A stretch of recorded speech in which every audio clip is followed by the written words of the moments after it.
about specific line. Let's continue answering our handouts. Okay, yung part 2 of audit evidence is about specific line items in the financial statement, specifically the balance sheet. Okay, so let's go to cash muna tayo, class. Let's go to number 1. Which of the following is not considered an objective of the audit of cash? So pag sabi mong objective, audit objective, ibig sabihin related siya sa financial statement assertions. A, cash is stated that its realizable value, that's valuation and allocation. Compensating cash balances are reported as other current assets, not necessarily. Okay? So depende yan. I think if pwede mong i-withdraw anytime, part siya ng cash. If restricted siya, other current assets. So boy yung sagot dyan. Letter C, cash is properly classified, described, disclosed, presentation, and disclosure. The client has ownership rights in the reported cash, rights and obligations. So letter B is not considered an objective. Okay? Number 2, most likely reason for the auditor to be concerned about the valuation of cash. Valuation, ha? A, the proof of cash cannot be reconciled. The client uses a checking account. Both currency and negotiable securities are on hand. The client has foreign currency accounts. Letter D, okay? Because yung foreign currency, kapag stated siya at foreign currency, kailangan natin i-convert yan, tama? And usually, ginagamit natin yung December 31 na exchange rate, okay? So, dog for valuation and allocation. Number 3, when counting cash on hand, the auditor must exercise control over all cash and other negotiable assets to prevent. So, ibig sabihin yung class, yung mga cash and cash equivalents, okay? So, pagka nagka-count ka, well, actually, in real life class, hindi talaga ikaw yung nagbibilang yan as auditor, ino-observe mo lang, okay? So, ino-observe mo lang yung counting. Now, answer dito class is to prevent substitution, letter C, okay? So, for example, class, ino-observe mo mag-count si client, no? Yung employee. Now, tignan mo baka sinasubstitute niyan, double count yung pagka-count, basically, okay? So, yun yung gusto natin ma-avoid dyan. Alright? So, kaya sabi dyan, auditor must exercise control over all cash and other negotiable assets, so yung mga cash equivalents to prevent substitution, letter C. Number 4, the best evidence regarding year-end bank balances is documented in, well, it's bank recon, okay? Kung ano yung makakompute sa bank recon, yung ano yung adjusted cash balance or correct cash balance, that will appear as your cash balance in the balance sheet, okay? A for number 4. So, class, explain ko na rin kung ano yung BC and D. Interbank transfer schedule. Ibig sabihin lang yung class, di ba? For example, nag-online transfer tayo from one bank to another, okay? So, hingi ka ng schedule kay client, yung basically kung ano yung naging transfers throughout the year, okay? Interbank transfer schedule. Yung cash in bank lead schedule naman, class, pag nabasa mo yung lead schedule, usually ginagamit na term yan in audit practice, ang ibig sabihin na nun, class, yung lead schedule, ano yung breakdown, okay? Ano yung details of the cash in bank. For example, cash in bank, BDO may 10 million, okay? BPI 5 million, Metrobank 1 million, and then nakatotal lahat yun. Ang tawag doon, lead schedule, okay? Cut-off bank statement naman, class, usually humihingi ka niya kay client to prepare bank reconciliation. So, for example, 5 days before, for example, December 26 up to January 5, okay? Kasi December 31 yung bank recon natin. So, December 26 to January 5, hihingi natin kay bank, okay? Hingi tayo kay client, okay? Well, si client hihingi kay bank ng bank statement from December 26 to January 5. Yun yung cut-off, okay? Para malaman natin yung mga reconciling items to prepare bank reconciliation. A for number 4. Number 5, which procedure is an auditor most likely to use to detect a check outstanding at year-end that was not recorded as outstanding on the year-end bank recon, okay? So yun, kaka-explain ko lang, ginagamit natin yung cut-off bank statement para makita natin yung mga reconciling items. Ano yung mga reconciling items? Deposit and transit, outstanding checks. That's why answer here, class, is letter B. Receive a cut-off statement directly from the client's bank. Okay? Oh, sa bank ka pala hihingi, okay? So auditor hihingi sa bank. Okay? Wag mo na paparaanin kay client. Alright. So, letter B for number 5. Okay, so tingnan natin yung ibang choices. No? A, prepare bank transfer schedule. More of, I think, bank transfer schedule, more of using the client's cash receipts and cash disbursements journal. Prepare 4-column bank recon, so yun yung proof of cash. Okay? Confirm the year-end balance using the standard form to confirm account balances. Well, actually, yung A to D na yan, ginagamit talaga in practice yan. But we wanted to know kung ano yung outstanding checks, so that's a cut-off statement. Number 6, X embezzled 10,000 from his company's account in Bank A. At year-end, he hid the shortage by making a deposit on December 31 in Bank A, drawn on Bank B. He has not recorded the transaction on the books. This is an example of, example of kiting yan. Letter B, kiting. Sir, paano yung kiting? So, gagawin mo dyan, class. So, dito, ang ginawa ni Mr. X, kumuha siya ng 10,000 doon sa client, okay? Ang ginawa niya, from Bank A, okay? So, let's say BDO and BPI. Kumuha siya kay BDO, sa bank deposit sa BDO, okay? Kumuha siya ng 10,000. Okay, nag-issue siya ng cheque from BPI to BDO, okay? Ang nirecord niya, yung transfer from BPI to BDO. Pero hindi niya ni-record, ulit natin. So, si X, kumuha siya ng 10,000 sa BDO, okay? Sa deposit sa BDO. Ang ginawa niya, nag-deposit siya from BPI to BDO. Okay, transfer niya. Ang nirecord lang niya na naka-receive si BDO ng 10,000. Hindi niya nirecord na nagbawas ng 10,000 kay BPI. So, na-overstate ng 10,000. Okay? That's what you call kiting, letter B. Number 7, an auditor will most likely detect kiting. Okay, so ginawa kong example. Letter A yung sagot dito. Completing an analysis of interbank transfers, BPI to BDO, and obtaining cut-off bank statements directly from all banks. Okay, so yun yung gagawin natin. Interbank transfer and cut-off bank statement, we can detect kiting. Number 8, the proof of cash. The purpose of proof of cash, yung proof of cash yun basically yung 4-column na bank recon. So meron kang, let's say, November, receipts, disbursements, and then December. Okay? A, validate the client's bank, didn't make an error, nope. Confirm that the client has properly separated the custody function. Prove that the client's year-end is fairly stated. Answer dito class is dog, okay? Determine whether any unauthorized disbursements or unrecorded receipts were made for a given time period. Yun naman talaga yung purpose of proof of cash. Kaya ka merong column for receipts and disbursements. Dog for number 8. Okay, so that's for cash. 8 items for cash. Let's go to the next item, investments. Which of the following is not one of the auditor's primary objectives or assertions in an audit of trading securities? A, to determine whether securities are authentic. Hindi yan. False yan. A na yung sagot dyan. Actually, class, in audit work, no? So real life audit, we're not expected to know or to verify the authenticity of the documents. Okay? Kasi di mo natin inaral yun. Wala naman tayong training for that. Kaya sometimes you have to engage the work of an expert to do that. Pero sa atin as auditor, hindi na natin concern yung ganun. Pero syempre, kung obvious naman na hindi authentic in document, syempre, dapat kahit paano alam naman natin yan. Okay? Boy, to determine whether securities actually existence for boy. Letter C, to determine whether securities are the property of the client, rights and obligations. Letter D, to determine whether securities are properly classified, presentation and disclosure. So letter A for number 9. Number 10, a company makes a practice of investing short-term cash in trading securities that are regularly traded in the PSE. A reliable test of valuation. So, ibig sabihin, merong trading securities, so FVPL, meron si client, no? Paano doon natin malaman yung valuation doon? Well, traded naman siya sa PSE, letter C lang yan. Consideration of current market quotations. Kung ano yung fair value niya ngayon, okay, yun, yung stock price. Yun na yun. Yun na yung valuation of trading securities. Letter A, calculation of premium or discount amortization. First of all, short-term securities yan, hindi ka nag-amortize yan. So, mali na yan. Confirmation of securities, confirmation of more of existence yan, no? Hindi valuation. Valuation kasi yung tanong, reliable test of valuation. D, recalculation of investment using a valuation model. Di ba nakailangan niya kasi listed naman yan sa PSE. Letter C yung sagot. Number 11, a logical substantive test for accrued interest receivable. So, debit interest receivable, credit interest income. So, paano daw gagawin natin doon? A, compare the interest income with published interest investment records. D, verify the income by face amount and the nominal interest rate. Okay. C, verify the cost carrying value. Actually, dog yung gawin natin. Mag-recalculate tayo. Recalculation, okay? Recalculate interest earned and compare it to the amounts received, okay? So, coupon rate lang yan times yung principal, okay? That's your accrued interest receivable. So, yun yung pinakamadali. Pag mga interest na ganyan, depreciation, yung substantive procedure natin dyan is recalculation or recomputation, okay? Next, 12 naman, in establishing, so dog for number 11 in establishing the existence and ownership of an investment held by a corporation in the form of publicly traded stock, an auditor should inspect the securities or, so gusto natin, existence and ownership. Ownership, it means rights, okay? A, determine that the investment is carried at lower of cost or market.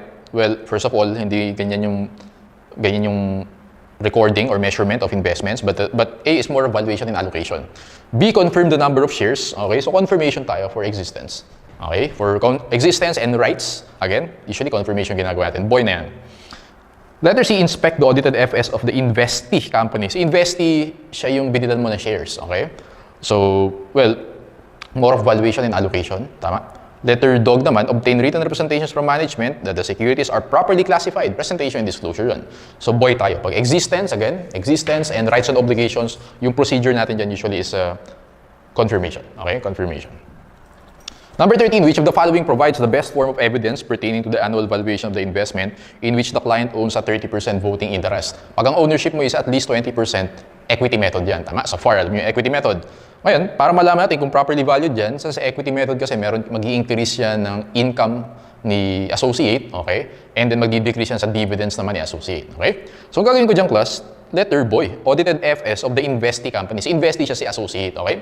Titignan ko yung FS ng associate. Titignan ko yung net income kung na-reflect ba sa investment ni associate account natin. Tignan ko kung nag-declare ng dividends, dapat bawasan natin yan, okay? So letter B is the answer, audited FS of the investee company. Take note, under equity method, hindi naman fair value yung measurement, kaya equity method siya, okay? Boy.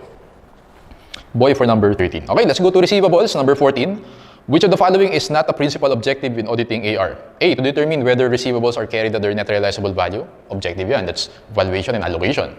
Boy, to determine whether receivables are properly classified, described, disclosed. That's presentation and disclosure, that's also an objective. Letter C, to determine whether the entity has real claims in all receivables, rights and obligations. Dog, to determine whether the accounts are collected by the balance sheet date. Mali yun, dapat collectible. Pag collected, hindi na siya AR in the first place. So dog tayo for number 14. Number 15, in many audits of sales transactions, no substantive tests are made for completeness. Objective on the ground that, usually kasi kapag existence, more of assets. So kung sales yan, nag-record din ng AR yan, tama? So more of assets and existence. Completeness naman, more of liabilities or expenses, okay? So sabi dito, hindi daw masyadong ino-audit yung completeness assertion for sales, no? Because, answer natin dito is A, overstatement of assets and income are of greater concern than other statements. Again, since sa point of view ni management, syempre ang gusto ni management, maging attractive yung financial statements. So ang tendency is overstate the assets and understate the liabilities. So in this case, ang tanong is sales, no? So yung sales, ang partner niya is AR, which is assets, ang tendency is overstatement. So letter A yung sagot natin dyan, class, overstatement of assets and income are of greater concern than understatements. Alright? Let's go to number 16. All of the following are examples of substantive procedures to verify the valuation of AR except. So ano yung valuation of AR? AR minus ADA, yun yung carrying amount or net realizable value. That's the valuation. Tama? Comparison of ADA for past records with past records, yes. Ito siya, may effect siya sa ADA. Recomputation of ADA, yes. So recomputation or recalculation. Inspecting of the aging schedule or inspection, yes din yan. Inspection of AR for current versus non-current. Well, ginagawa natin yan. Pero ang tanong dito kasi is, yung assertion na tinetest is valuation. Yung current versus non-current, presentation and disclosure yan. Okay? So number 16 is dog. Kasi presentation and disclosure yung dog. Number 17, which of the following or which of the substantive fieldwork procedures presented below provide the best evidence about the completeness of recorded revenues? A, reconciling the sales journal to the general ledger, vouching charges made to the AR subsidiary ledger to supporting shipping record, vouching shipping records to customer order files, or reconciling shipping records to recorded sales. Okay, now, actually, pamimilian mo lang dyan, class, is either A or dog. Okay, bakit sir? Kasi yung B and C, vouching, is more of existence. Okay, so ang tanong dyan, class, is completeness. So eliminated na yung B and C. So it's either recording the sales, reconciling the sales journal to the general ledger account, or reconciling shipping records to recorded sales. So sabi dyan, completeness of the recorded revenue. Obviously, dog yung sagot dyan. Bakit sir? Kasi yung shipping records, yun yung evidence na may sale tayo. Okay? Pwede na tayo mag-record ng sale kasi may transfer of ownership na to the customer. And then, ititignan natin kung na-record siya. Kaya sabi dyan, reconciling shipping records to recorded sales. 17 is dog. Which of the following is the most effective procedure for determining the collectibility of an AR? A, confirmation of an account. Confirmation, more of existence yan. No? Ang tanong dito, collectability. Okay? B, review of subsequent cash collections. Actually, boy yung sagot dyan, class. Bakit, sir? Ano ba ibig sabihin, sir, ng subsequent cash collections? Ganito yung class. For example, December 31, meron tayong AR na 50,000. Okay? And then, na-collect yan, January 5. Tama? Take note, usually, ang nangyayari na dito, let's say, na-collect dito yan. So, meron siyang debit cash, credit AR. Okay? 5,000. Or 50,000, sorry. 50,000. Now, since yung auditor ka, let's say ngayon is, let's say, ano na ngayon? March. Okay? March na. Okay? So, titingin ka sa December 31. Ay, si client merong AR na 50,000 December 31. Paano natin malalaman kung collectible yan or hindi? Tignan mo yung subsequent cash collections. Ano yung subsequent cash collections? Ito. Subsequent to balance sheet date. Okay? January 5, nag-collect ng AR na 50,000. Tama? So, in that case, alam natin na December 31, looking back, na collectible yung 50,000 kasi may actual collection talaga yan subsequent to December 31. Okay? So, yun yung best way to know kung collectible yung AR or hindi. Okay? Tingin mo kung ano talaga yung nangyari. So, letter B is the answer for number 18. The process of obtaining and evaluating audit evidence through a direct communication from a third party in response to a request for information about a particular item, ang tawag natin diyang class is external confirmation. Confirmation, again, pag confirmation, kino-confirm natin yung existence as well as rights and obligations. So usually, class, gumagamit tayo ng confirmation, for example, cash in bank. Mag-send tayo ng confirmation letter sa banko kung talagang may deposit talaga doon si client. Ano pa? Nag-send tayo ng confirmation sa mga sa receivables. No? Nag-send tayo sa mga customers kung talagang may AR tayo from the customers. We also send confirmations, investments. No? Let's say, yung stock certificate si client, pinatago niya sa isang banko, sa safe deposit box. Send tayo ng confirmation letter dun sa bank para malaman natin if talaga mayroong security si client. Gets? Okay. Boy for number 19. Number 20, the confirmation of customer's AR rarely provides evidence about the valuation assertion because, take note class, ang sabi dyan, valuation, no? So, ADA yan, tama? ADA. Because yun yung makaka-affect ng valuation AR natin, yung ADA. A, customers may not be inclined to report understatement errors in their accounts. Pwede. B, auditors typically select many accounts with low recorded balances to be confirmed. No? So, si auditor, pag nagbibigay siya ng confirmation, random yan. Pipiliin niya, kahit low or big balance yan, large balance yan, kino-confirm ni auditor yan. Letter C, it is not practicable to ask the customer to confirm detailed information relating to its ability to pay, okay, the account. Actually, yan yung best answer dito, class, letter C. Bakit, sir? Kasi, class, di ba yung ADA, it represents yung ability to pay ni customer. Tama? Pag mataas yung ADA mo for a particular customer, ibig sabihin, yung collectibility mo is mababa. Okay? So, that's why, pag si customer ang inask mo, yung ability to pay niya, well, syempre, hindi mahirap objectively ma-measure yun, okay? So that's why, kung babasahin din natin yung tanong, the confirmation of AR rarely provides reliable evidence about the valuation because, so alin daw dito yung related sa allowance for doubtful accounts? C yung sagot, it is not practicable to ask the customer to confirm detailed information relating to its ability to pay. Kasi syempre, ano sabihin ni customer yan? Kasi kaya na, magbabayad ako soon, parang ganun. So letter C yan. Letter D naman, recipients usually respond only if they disagree with the information. Okay din yan, pero ang best answer dito, class, yung related sa ADA is letter C. Okay. Auditors may use positive and or negative forms of confirmation request. An auditor most likely will use, okay, so discuss ko rin yung class. Pwede na natin i-erase, ito na lang, pagkasyahin ko dito. So, for AR, so again, nagsisend tayo ng mga confirmations, tama? Specifically for accounts receivable, AR confirmation, ganito ginagawa in practice, no? Nagsisend tayo ng two types of confirmation letters. Meron tinatawag na positive confirmation and meron tayong negative confirmation. So, ano difference ng positive confirmation and negative confirmation? Take note, applicable lang sa AR. Ha?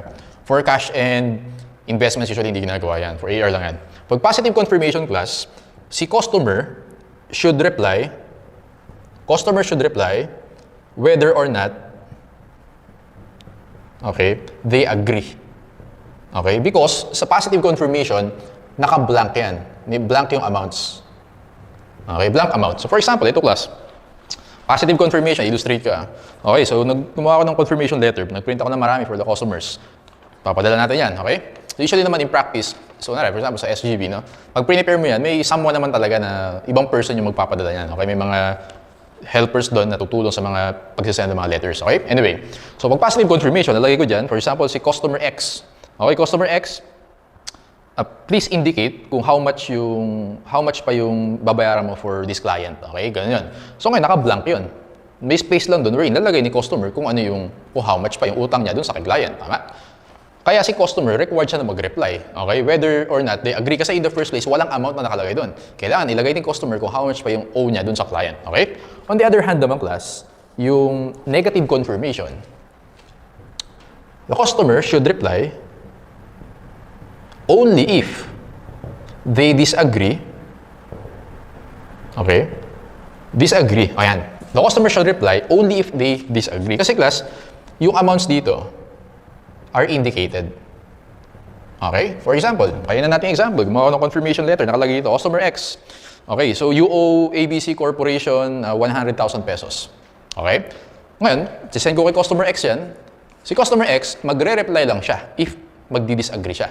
Okay? If agree naman siya, okay? If agree siya, hindi na niya kailangan mag-reply. Okay? So, ibig sabihin sa point of view natin as auditor, pag hindi nag-reply si customer, ang presumption natin, agree siya dun sa amount na yan. Yan, okay. That's why, mas effective si positive confirmation than negative confirmation. Obviously, si positive kasi required ibalik eh. Ano yung disadvantage ng negative confirmation? Well, hindi mo alam kung talaga nabasa ni customer to. Tama? Kung hindi nabasa ni customer yung letter, hindi siya nag-reply. Pero ang presumption natin, agree siya dun sa amount. Okay? Sir, bakit ginagamit pa yung negative confirmation? Kasi class, for practicality purposes, imagine mo kung may 1,000 customers ka. So, hindi lahat yan, iintayin mo pa lahat yung letters bumalik sa'yo. Okay? Pag konti yung customers mo, positive. Pag marami, negative confirmation ka. Got it? Okay. Tingnan natin. Letter A, the negative form for small balances. Actually, class, yung A dito, tama yan, no? So, yung negative form, kung gusto mong, di ba sabi ko yung negative, kung masyadong maraming customers, negative form, okay, for practicality, okay? Also, for small balances naman, hindi masyadong risky, okay?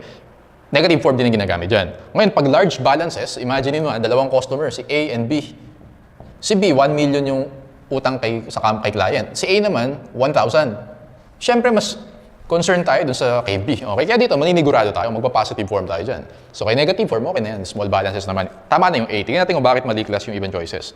Boy, the positive form, when the combined assessed level of inherent risk and control risk for related assertions is acceptably low. And negative form, when it is unacceptably high. Actually, class, opposite yan. Huh? Bakit, sir? If, tama ba, yung, or just sa review lang pag yung inherent and control risk natin mababa, mataas yung detection risk natin. Tama? Class, tama ba? Pag mataas yung detection risk natin, okay? Pag mataas yung acceptable level of detection risk natin, therefore, pwede tayong mag-less effective procedure. Tama ba yan? Ano yung less effective dito, class? Negative confirmation, okay? Less effective yan. So, mali na agad. Nakalagay kasi dyan, the positive form, kapag low daw yung inherent and control risk. So, mali na yan. So, isa pa. What if naman high yung inherent and control risk, ibababa naman natin yung detection risk. Tama? Pag mababa yung detection risk, kailangan natin gumamit ng more effective procedures. Ano yung more effective procedures? Positive form. Kaya yung B na yan, baliktad yan. Positive form, pag high yung inherent and control risk, negative form naman, pag low yung inherent and control risk. Yes? Okay. Letter C, the positive form to confirm all balances regardless of the size. No. Pag negative, usually small balance. Positive, large balances. Dog, a combination of two forms. Positive form for trade receivables, negative form for other balances. False. Actually, ang pinakatama dito, combination of two forms. Positive form for large balances, negative form for small balances. Number 22, so A for number 21. Number 22, negative confirmation of AR is less effective than positive confirmation. Tingnan natin because A, majority of recipients usually lack the willingness to respond objectively. Well, more of yung A is related siya to positive confirmation, no? Kasi pag magre-respond, si positive confirmation kasi yung required mag-respond, si negative hindi naman. Boy, some recipients may report incorrect balances that require extensive follow-up. What if hindi naman nila na-receive yung negative confirmation, okay? Letter C, the auditor cannot infer that all non-respondents have verified their account information. Yun yung best answer. Letter C, kasi katulad sinabi ko kanina, nag-send ka ng negative confirmation. Magre-reply lang si customer kapag disagree siya, okay? What if hindi naman dumating kay customer to? Or what if dumating sa kanya, hindi naman niya inopen, okay? Hindi niya chinek. Therefore, hindi siya nag-respond sa atin, okay? Ang presumption natin, agree siya, okay? So, letter C yung sagot dito. The auditor cannot infer that all non-respondents have verified their account information, okay? Dog, negative confirmation do not produce evidential matter. Letter C yung best answer for number 22. Number 23, for customers not responding to a first request for positive confirmation, the auditor should next, so ito tanda mo class kapag positive confirmation, okay, di ba kailangan mag-reply should reply, si customer kailangan i-reply kasi wala namang amount na nakalagay, si customer magsusulat kung how much yung utang niya kay client. Pag hindi nag-reply ng first time, okay, pwede ka pa mag-send ulit, mag-resend ng positive confirmation, right? So ang gagawin mo dyan, so padala ka yung first. Tama? Pag hindi nag-respond si customer, let's say 10 days, hindi pa siya nag-respond, magpadala ka ng second positive confirmation. Hanggang dalawa lang. Okay? Pag sin-zoned ka pa din, after 2 attempts, wag ka na ulit mag-message dyan. Mag-perform ka ng alternative procedures. Okay? Hanggang dalawang attempt lang So first attempt, send ka ng positive confirmation. Second attempt, hindi pa rin nag-reply, in-zone ka pa din, o yan, alternative procedures ka na. Sir, ano yung pwedeng alternative procedures? Naalala niyo yung kanina natin, yung subsequent cash collections. So, December 31, na-collect noong January 5, ayun, alternative procedure yung tawag natin doon. Gets? Obviously, sa positive confirmation lang applicable yan. Sa negative kasi, pag hindi nag-reply, again, i-assume natin na agree si client, okay? O si customer. So, tingnan natin class Number 23, for customers not responding to a first request. So, again, C yung sagot natin dyan. Send a second request for confirmation. What if hindi pa nag-respond ulit? Alternative procedures. Dog na yung magiging sagot mo dyan. Examine underlying documentation supporting the year-end balance. Hanap ka ng supporting documents. Okay, alternative procedure yun. Again, twice lang huwag ka magsasend ng 3 na confirmation letters. Okay? For number 23, it's letter C. 24, an auditor should perform alternative procedures to substantiate the existence of AR when. So again, may alternative procedures ka kapag hindi nag-reply sa second request natin. A yung sagot dyan. No reply to a positive confirmation request is received. A for number 24. Number 25, in confirming AR, an auditor decided to confirm customers' account balances rather than individual invoices. Which of the following most likely would be included in the client's confirmation letter? Okay. Confirmation letter, actually class, si client yung gumagawa niyan talaga. So, gagawin ni client yung confirmation letter, for example ito, gagawin ni client yan. Si auditor, i-check niyan. Okay, i-check ko to. Ginawa ni client. Okay, so accurate naman. And then, isi-send natin kay client. Alright? So, kaya sagot dito class is dog. a client-prepared statement. Yung A and B kasi, auditor-prepared. Hindi talaga si auditor gumagawa niyan, si client.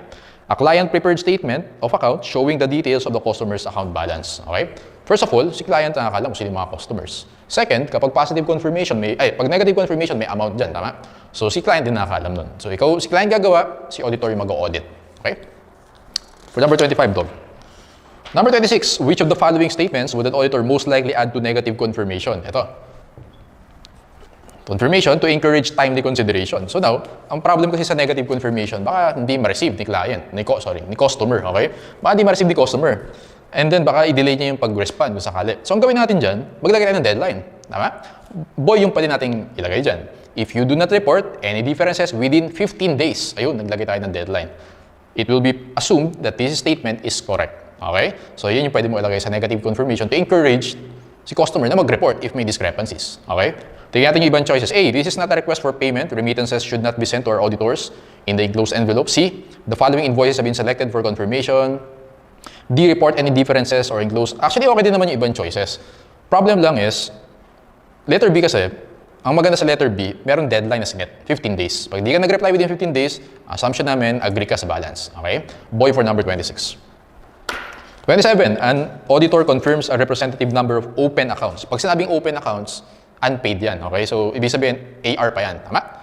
Confirms a representative number of AR as of December 31 and investigates respondents' exceptions and comments. Siguro, anong nangyari dyan?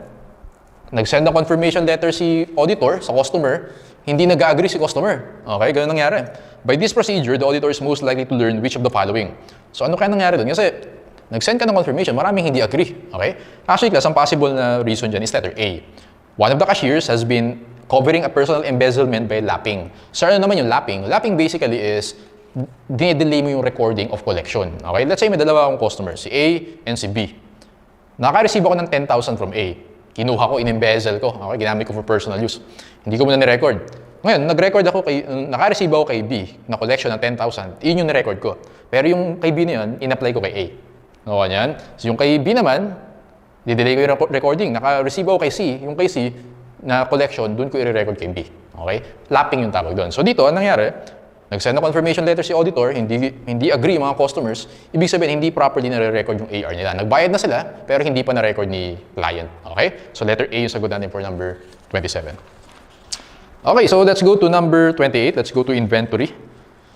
So tapos na tayo sa AR, let's go to inventory. Number 28, purchase cut-off procedures test the completeness assertion. An entity should include goods in its inventory if it's, alam natin, in FAR, yung basic concept of recording inventory, okay, pag meron tayong legal title, okay? Not necessarily physical possession, so basta may legal title. Kaya important sa atin yung mga shipping terms. Letter B yung sagot, holds legal title to the goods. Number 29, purchase cut-off procedure should be designed to test whether all inventory cut-off, okay? Yun yung December 31, FOB shipping point, FOB destination, sa'yo ba yung inventory or hindi, yun yung cut-off. A, owned by the company was recorded. Yun agad. Letter A agad. Kasi pag owned the company, may legal ownership siya, rights and obligations, A yung sagot natin dyan. Let's take a look at the other choices. Boy, on the year-end balance sheet was carried at lower of cost or market or LCNRV, for example. Hindi. Valuation or allocation yan. C, on the year-end balance sheet was paid, not necessarily. Owned by the company is in the possession of the company. Best answer is letter A. Okay? Cut-off procedure, tinitignan natin kung sa atin na yung title, sa atin na yung inventory, therefore, meron tayong rights. Letter A. I-record din natin siya. Number 13, audit of inventories. An auditor is least likely to verify that A, the client has used proper inventory pricing or costing, pwede.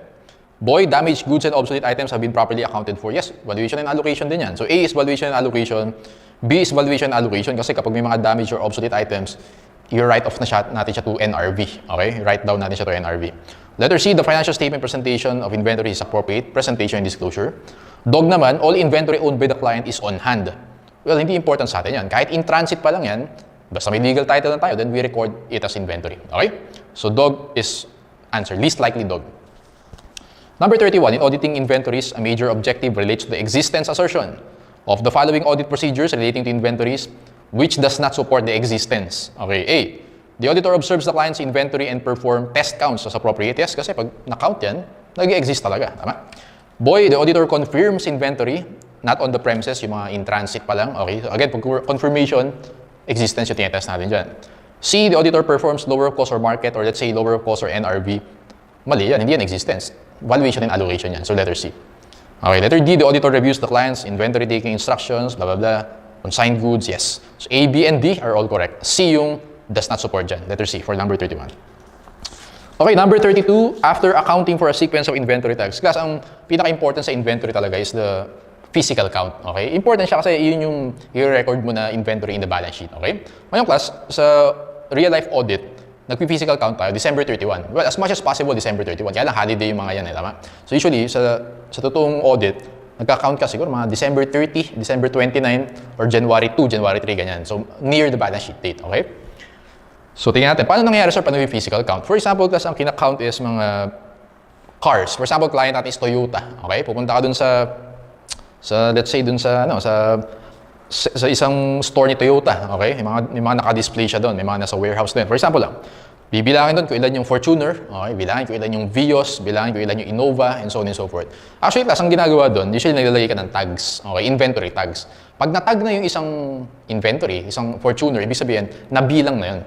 No, ba yan? Yung mark yun, okay? Any tags na ginagamit. And then pag natag na siya, ilalagay na siya sa isang summary. Okay? Summary listing. Okay? Fortuner, 20 units. Okay? Innova, 30 units, and so on and so forth. So may tag. Well, maganda yung tag kasi control yun. Kasi pag may tag, nabilang na yun. Ma-avoid mo yung double counting. And then ilalagay mo sa summary mo. Okay? So nakalagay dito, class, 32, after accounting for a sequence of inventory tags, an auditor traces sample of tags to the physical inventory listing. So nakatag yan, si Fortuner, iti-trace natin dito sa listing. Okay? Kung, nandito, nalagay ba sa listing? So, ang test natin doon, class, is letter B. Represented by inventory tags are included in the listing. Okay? Ngayon, class, pag nagsimula naman tayo sa listing, tapos trinace natin sa tags, ano yung ibig sabihin nun? Letter C naman yun. Included in the listing are represented by the tags. Gets? Okay, so magkaiba yung sagot mo dyan, ha? Boy tayo for number 32. Depende kung saan ka nag-start na document. Okay? 32, boy. Number 33, a client maintains perpetual inventory records in both quantities and pesos. If the assessed level of control risk is high, an auditor will probably, pag mataas yung control risk, ibababa natin yung detection risk. Okay? Pag mababa yung detection risk, yung timing ng audit procedures natin, ano gagawin natin? Interim or year-end? Year-end, tama? Pag mababa yung acceptable level of detection risk, year-end yan. That's why boy yung sagot natin. Request a client to schedule the physical inventory count at the end of the year. Hindi interim, year-end yan. And usually, naman ginagawa, class, no? Sa real-life audit, para maging for practicality purposes, kasi matrabaho yung inventory count na yun. Costly yan, time and effort. No? So usually, once a year yan, near the balance sheet date. Okay, 34, an auditor's attendance at the physical inventory at the client's plant at year-end provides direct evidence to support which of the following objective. Okay, attendance daw. Ino-observe yung physical count. A, accuracy of the price of inventory. Hindi. Kasi binibilang yung inventory, malay mo dun sa pricing nun, di ba? Determination of goods in the hands of consignees, evaluation of lower cost or NRV, dog yan. Identification of obsolete or damaged merchandise. Since nakikita mo yung inventory itself, okay? For example, nagbibilang ng Toyota, yung Toyota na to, ganun, parang yung wheels niya medyo sira na, o kaya yung paint niya medyo ganito na. So, dapat yan i-write down yung to NRV. Parang ganun. So, identification of obsolete or damaged merchandise to evaluate allowance for obsolescence. Dog yung sagot natin.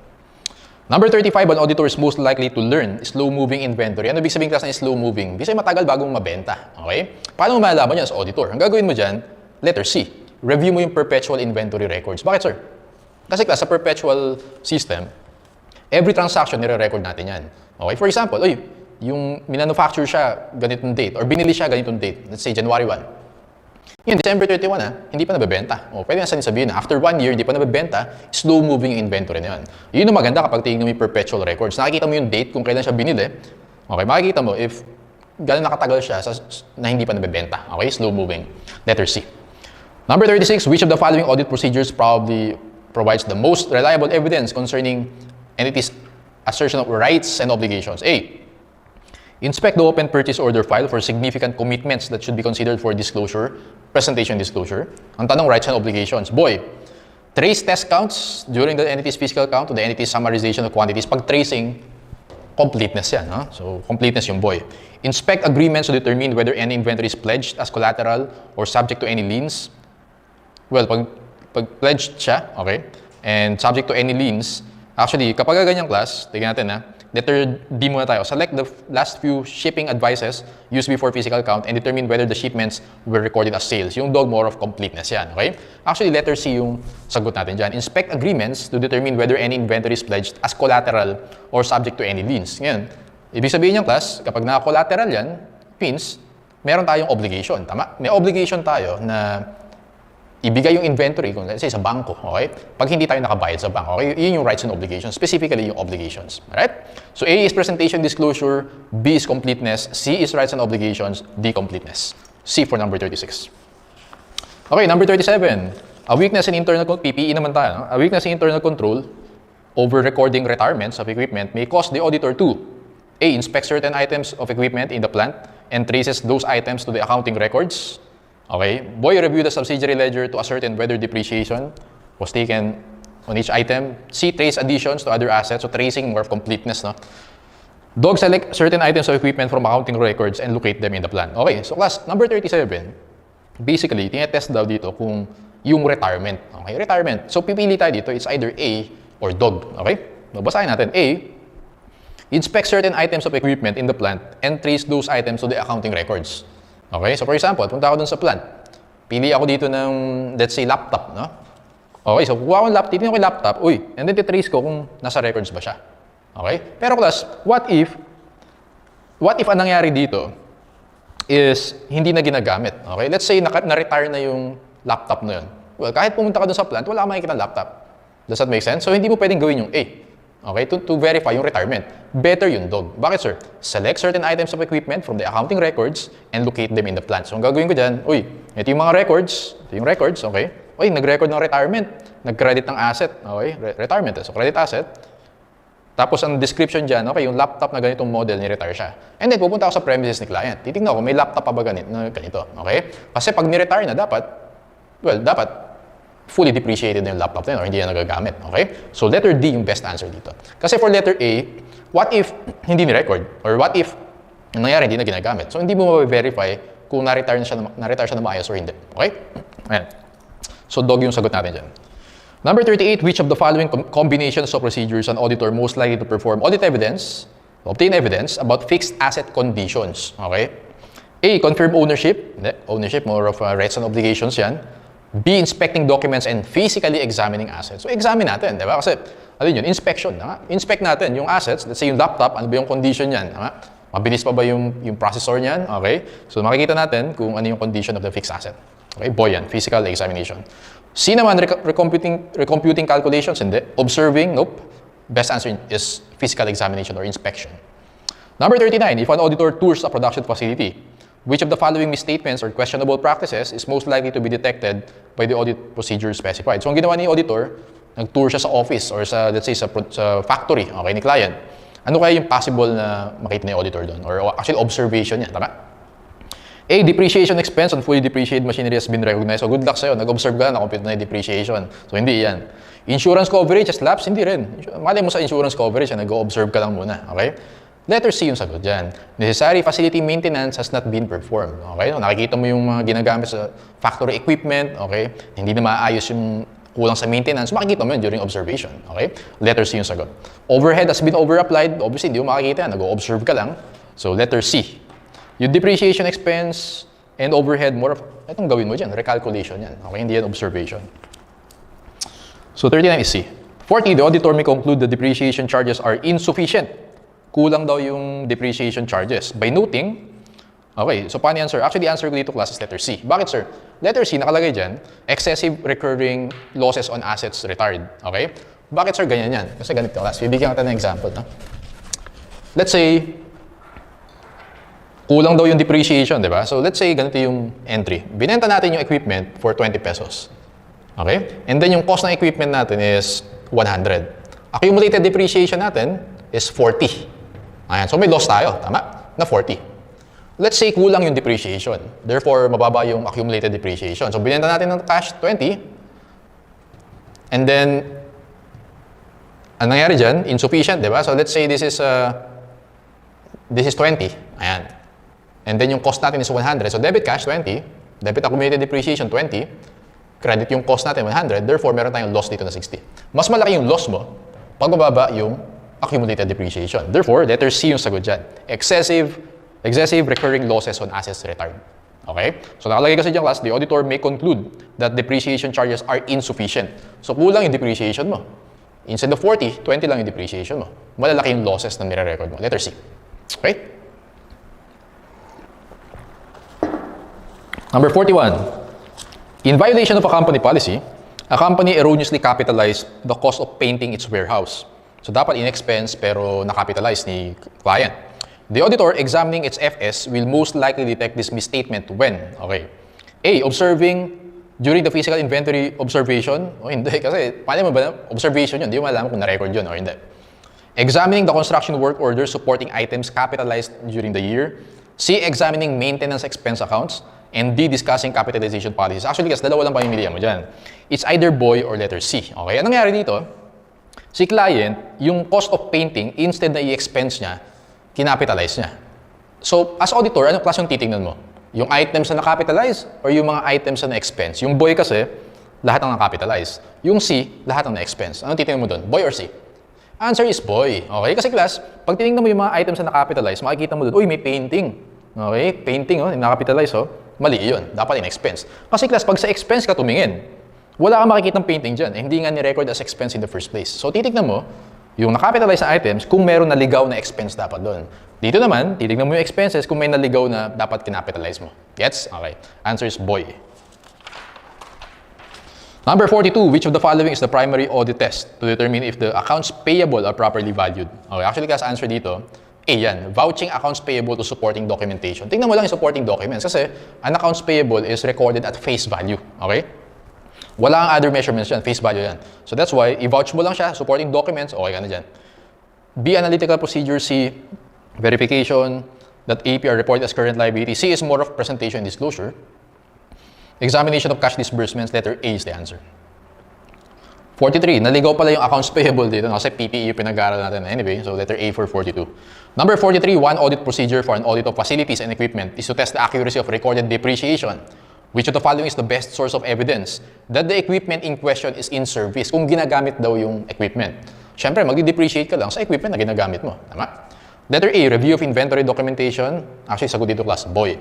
A comparison of depreciation schedule with the maintenance and repair logs for the same equipment. Kung ginagamit mo yung equipment na yan, nagdi-depreciate ka dyan. Mine-maintain mo din yan. Nag-i-incur ka ng maintenance expense for that equipment. Boy is the best answer. Okay? C, comparison of depreciation schedule, listing of insurance appraisals, review of depreciation. Boy is the best answer. Number 44, which of the following accounts would most likely be reviewed by the auditor to gain reasonable assurance that additions to the equipment are not understated? Okay. So, titingnan ko dito, repairs and maintenance. Letter A. Bakit, sir? O, titingnan ko, sa repairs and maintenance, uy, may item dito na dapat kinapitalize. Okay? So, yun yung makikita natin sa repairs and maintenance. Tama?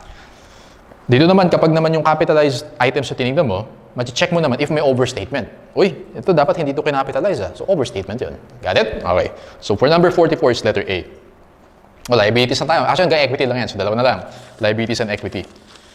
Okay, number 45, auditor confirmation of accounts payable may be unnecessary because, so usually class, yung confirmation, ginagamit natin yan for AR.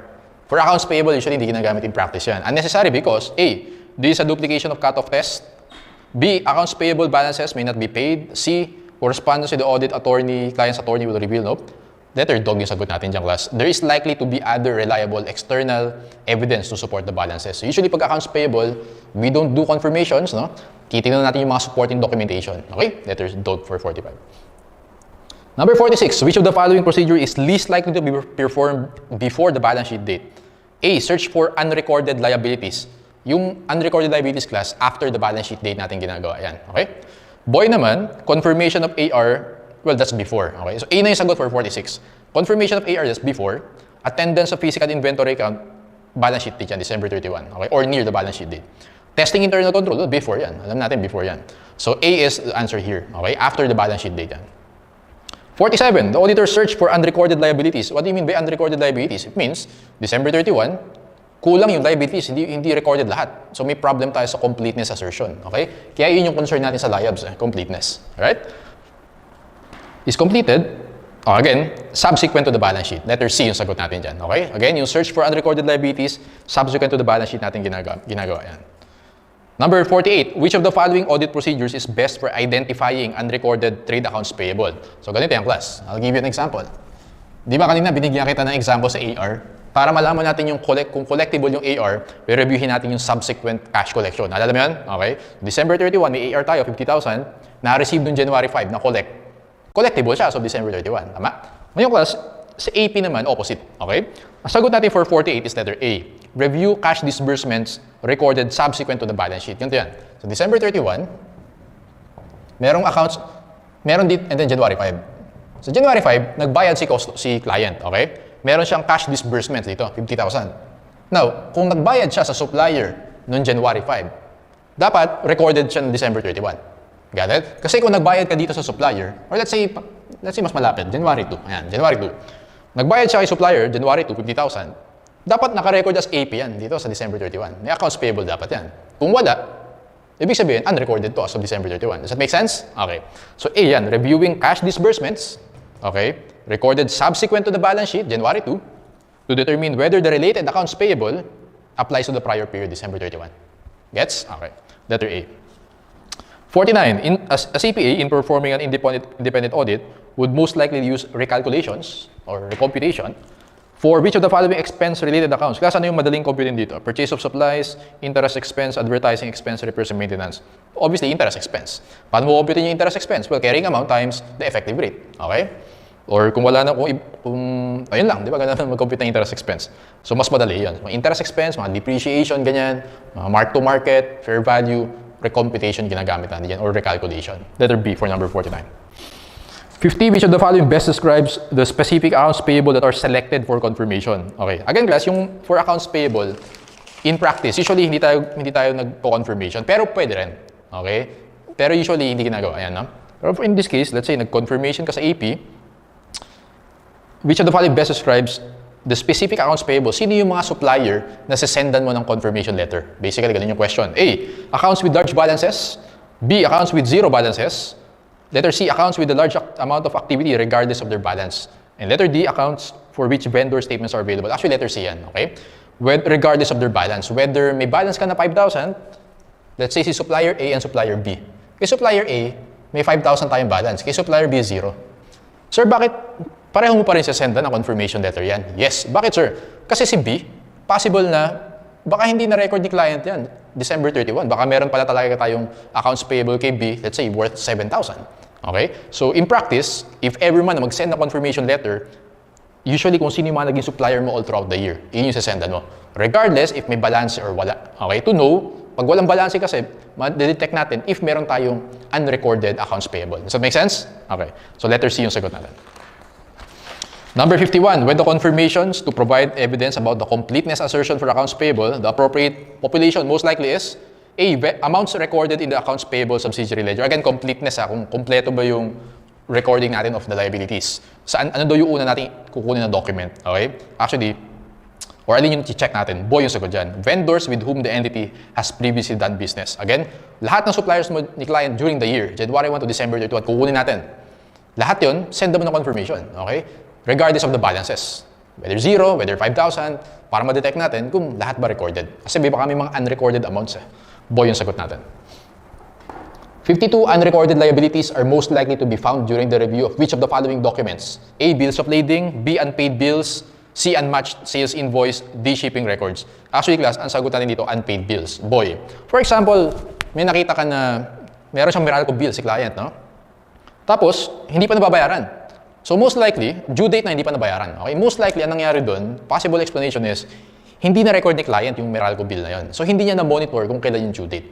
Does that make sense? So sabi dyan, unrecorded liabilities are most likely to be found during the review of each of the following unpaid bills. Okay? Siguro, ang deadline na binigay ni disconnection notice, for example, na binigay ni Meralco. Okay? So, unpaid bills yun. Possible na hindi na-record ni client, therefore hindi niya na-monitor kung kailan yung due date. Gets? Okay. 53, the auditor can best verify a client's bond sinking fund and year-end balance by yung bond sinking fund, yun yung cash na sinet aside natin para sa retirement ng bonds. Okay? Usually, nag-i-involve yun ng trustee. For example, bangko. Okay? Bangko naman usually na trust. So letter A yung sagot natin dyan. Confirmation with the bond trustee. Yun yung pinakamaganda gawin. Okay? Pa-confirm mo sa bank. Talaga ba nag-set aside ng cash si client for retirement of bonds? So tawag natin doon is bond sinking fund. Letter A. B, confirmation with the individual holders of retired bonds. No? Examination and count of the bonds, recomputation, and letter A yung best dyan. Again, kapag may third party na involved, no? Bangko for example, confirmation yung pinakamagandang gawin dyan. Naalala nyo kasi yung kwento ko about Wirecard?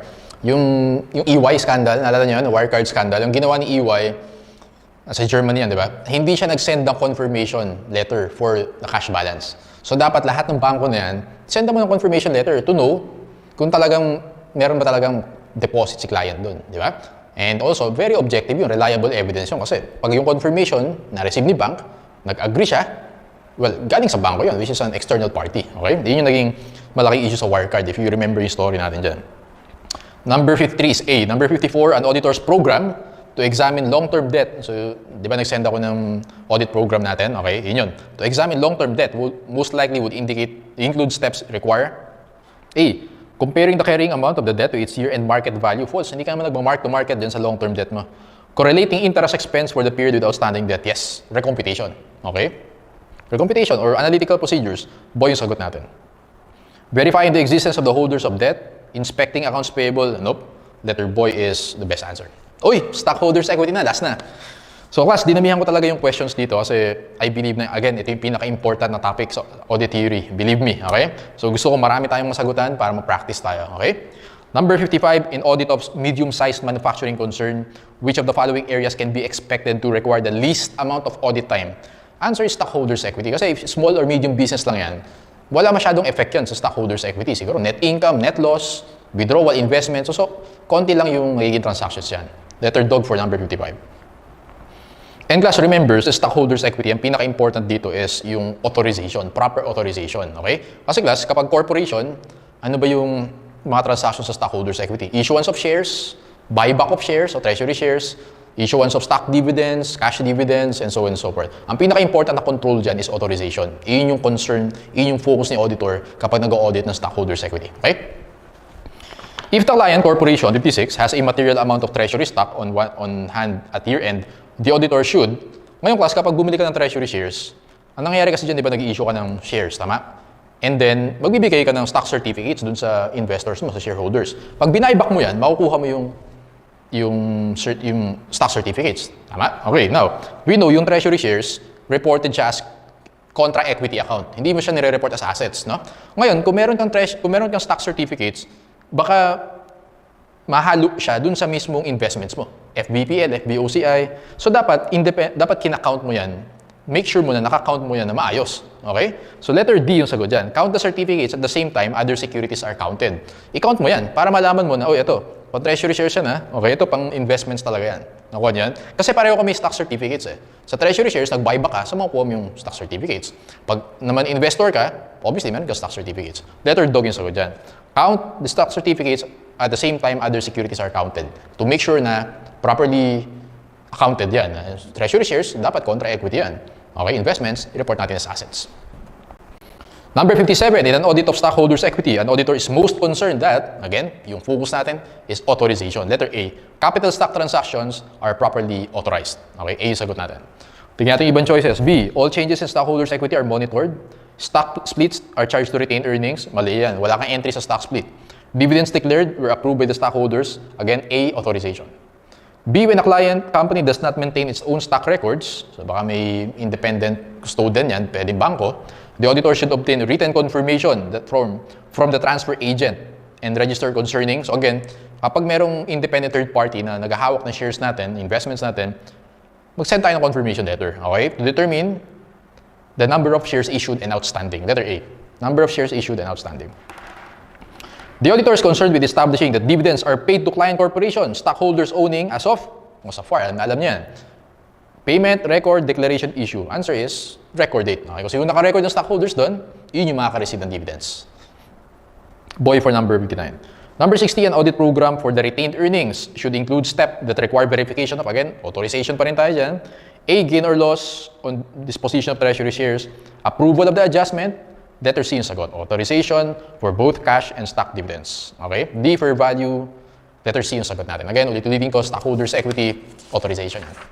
Uy, last one na, documentation or working papers.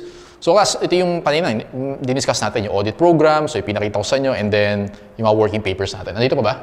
Na-erase ko na pala. Basically, yung sinulat ko dito kanina. No? So, ano ba yung mga sa working papers? Yung mga naalala ko, nandun yung audit objective, nandun yung related audit procedures, nandun yung audit conclusion, nandun yung signatures ni associate, senior associate, manager, and si partner. Nandun din yung estimated hours, nandun yung working paper reference, tama? So, yung mga indexing, yun yung pag may related accounts. For example, cash yung audit natin, nakaka-affect din siya sa ARs, accounts payable, etc. Okay, ang tawag natin dyan, documentation working papers. Ito yung isa sa mga pinaka-critical in audit. Kasi ito yung support natin sa opinion natin. Gets? Okay. So, anong nangyayari dito, class, ganito yan. So, yung mga audit firms na yan, di ba may mga laptops yung mga auditors na yan, tama? So, for example, ako, si junior associate.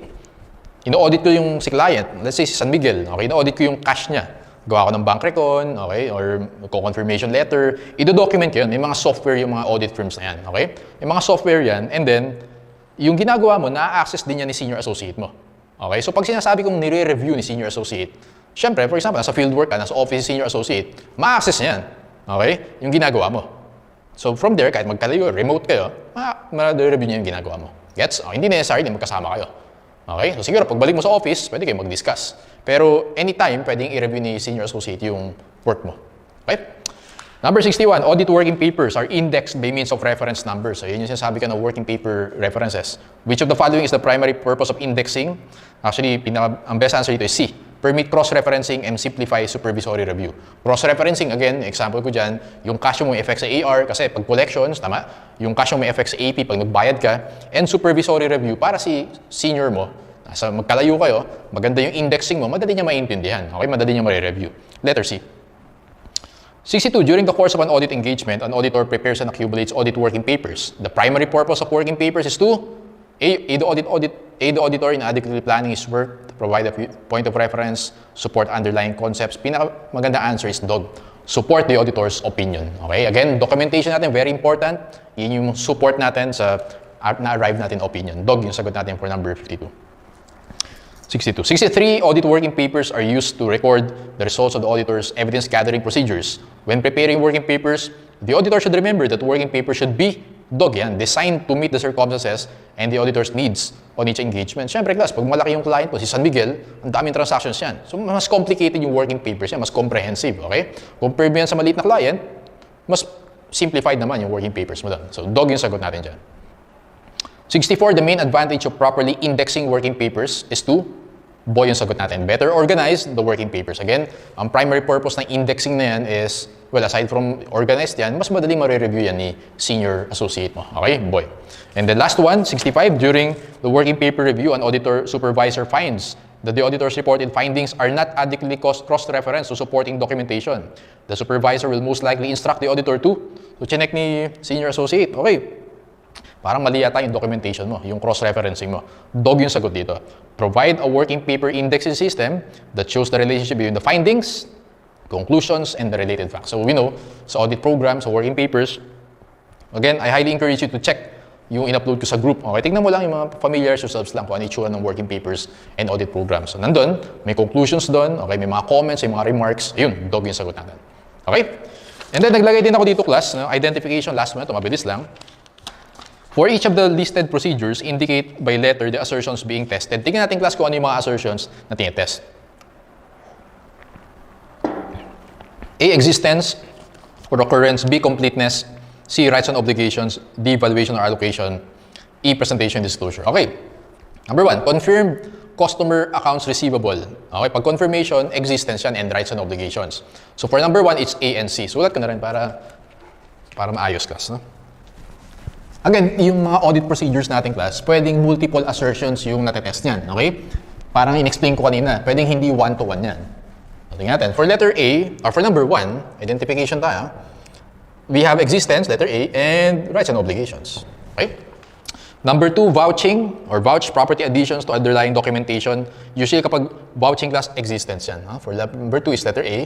Number 3, inquired of a corporate treasurer as to reasons of buying and holding securities. Sagot ko dito, presentation and disclosure. Bakit, sir? Kasi class, yung buying and holding securities, if maalala nyo yung lesson nyo sa FAR, sa investments, yun yung magiging basis mo, yun yung business model ni client. Yun yung magiging basis mo if FVPL ba yan, FBOCI, or amortized cost. Naalala nyo yan? So, presentation. Okay? Number 4, or pwede rin siguro yung valuation dyan kasi magkaiba yung valuation mo kapag FVPL, FBOCI, and yung amortized cost. So, hindi pala. Presentation disclosure, that's letter E. Okay? Number 4, select a sample of bills of lading representing shipments to customers and trace to sales invoice to determine that all shipments have been billed to customers. Pag tracing, completeness yung tinetest natin dyan. Letter B. Number 5, examining vendors' invoices recorded after year-end to determine whether any of these invoices represent liabilities of the client as of year-end. So, completeness of liabilities yan. Okay? Pag liabilities, completeness yan. Pwede natin sama dyan yung rights and obligations. So, talagang may obligation si customer for that liability, si client for that liability. Number 6, obtain confirmation of marketable securities from client brokers. Well, pag confirmation, again, existence. What else? Rights, okay, rights and obligations. And siguro pwede natin lagyan ng valuation or allocation yan, okay? From client's broker, kasi si broker, alam niya yung, well, yung stock price, di ba? So, ayun, valuation and allocation. Number 7, evaluate the reasonableness of the client's depreciation policy. Well, more of valuation and allocation. Specifically, yung allocation. Okay? Number 8, obtain letter from client's legal counsel regarding pending litigation. Well, pending litigation, well, depende kasi yan eh. Pag yung litigation, both probable and measurable, i-report mo as liability. Otherwise, i-report mo as contingent liability. Tama? So siguro, pwede natin sabihin na completeness, liabilities yan eh. Tama? And also yung presentation and disclosure. Kasi kapag contingent, liability, i-disclose mo lang yun. Okay? So B and E.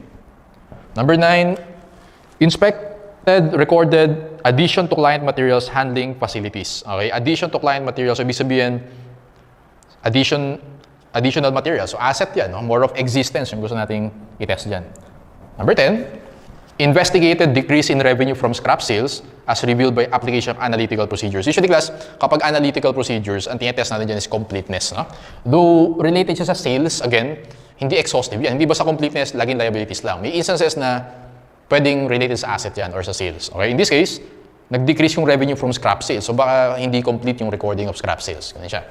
Number 11, calculate depreciation expense, valuation or allocation, or the allocation. 12, test counted clients' year-end inventory of materials and finished goods, existence. Kapag observation, physical inventory count, existence yan.